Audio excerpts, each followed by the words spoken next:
I had some maintenance done on my car, and they forgot to turn off or reset the maintenance required light. The way you do that is, well, first of all, you need to make sure your trip meter is not on A. What does it mean? It's not on A or B. That's on B. There you go. You want it to say ODO, not A, not B. That one right there. Then turn off your engine. Don't step on the brake. Hold the trip button down, and then press power twice to turn on the dash. So we got 1, 2. And you're gonna see right there, these lights come up. When they count down, zero it out, and you're good to go. I can turn my car on now. And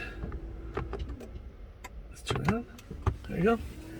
And this should turn off in a bit. There you go. No more maintenance light. That easy. Again, make sure your meter, your trip meter is not on A or B. And then just hold this down while you press the power button twice, and then look for those dashes and you're good to go. Hope this helps.